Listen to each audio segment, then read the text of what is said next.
tutorial na ito ay base lamang sa personal kong kaalaman at karanasan. Ngunit hindi po ako eksperto sa larangan na ito, hangad ko lang po ay makabahagi ng aral sa iba. Hello everyone, what's up, shoutout nga pala sa inyong lahat. Itong video na to ay nais ko lang magbigay ng counting tips and tutorial kung paano gumawa ng PVC ID. Ang gamit natin ay pigment process. Kaya sa mga hindi pa nakakaalam kung paano gumawa nito, ay samahan nyo ako. Itong video na to ay para sa'yo.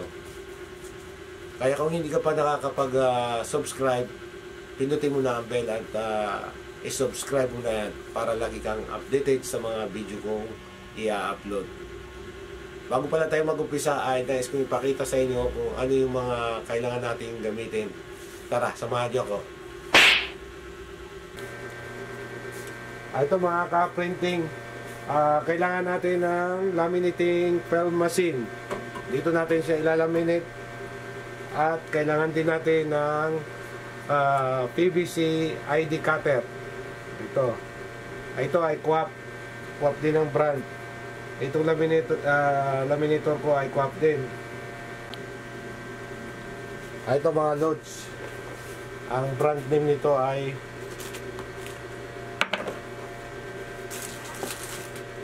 itong gagamitin natin ay Polaris. Ito yung sheet ng PVC. Itong PVC card ay natutuklap din ng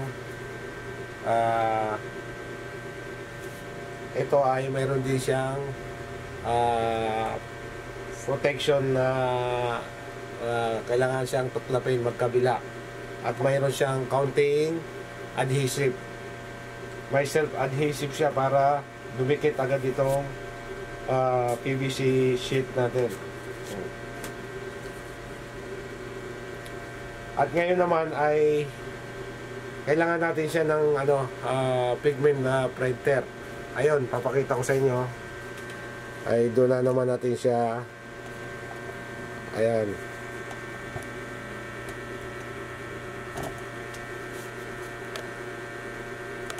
Yung printer na yan ay L3210. Yan yung printer natin. Dito natin siya ipaprint dito sa madulas. Hello mga loads, dito tayo sa harap ng computer. Papakita ko sa inyo kung paano ako gumawa ng layout ng PVC ID. Itong gagawin ko, kung napapansin nyo, ay boxer. Ito ay noong pandemic pa. Itong boxer na to ay ginawa ko siyang standard ng PVC ID.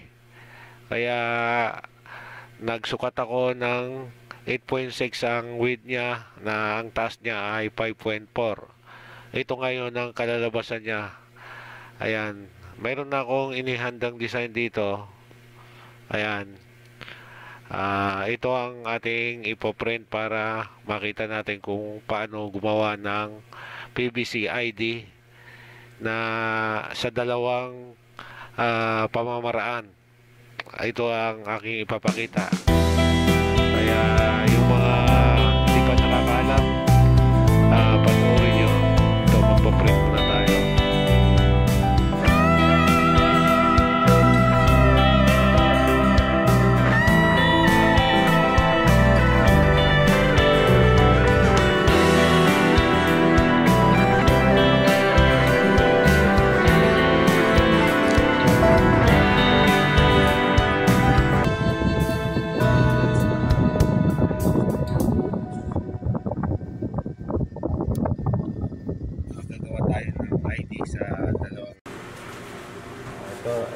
Mag-laminate na tayo mga ka-printing. Ang setting nga pala nitong laminator natin ay ililipat nyo sa 140 degrees Celsius.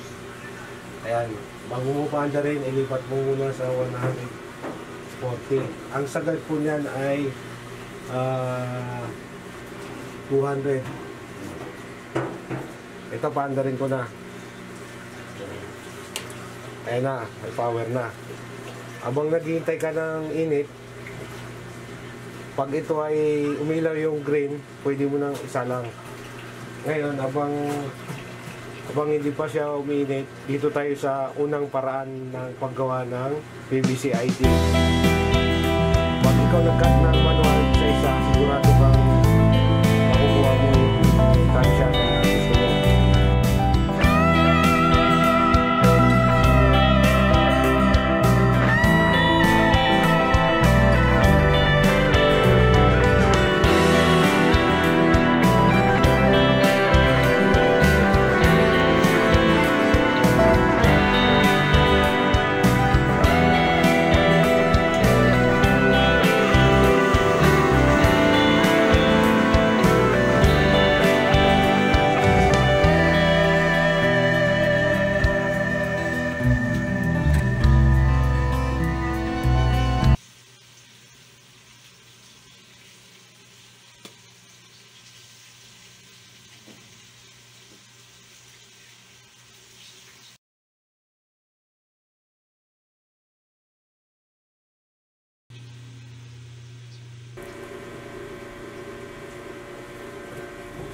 Ngayon, dito naman tayo mag-proceed. Kailangan natin na may patama. Yan. Pwede na natin siyang ilagay dito mga loads. Ayan na, green na mga loads. Ilagay na natin dito.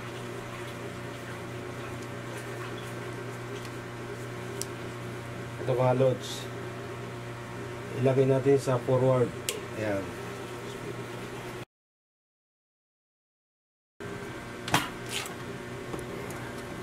Ayan mga loads.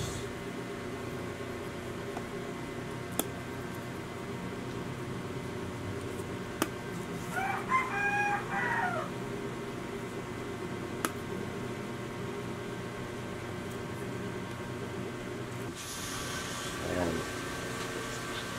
Yan ang resulta.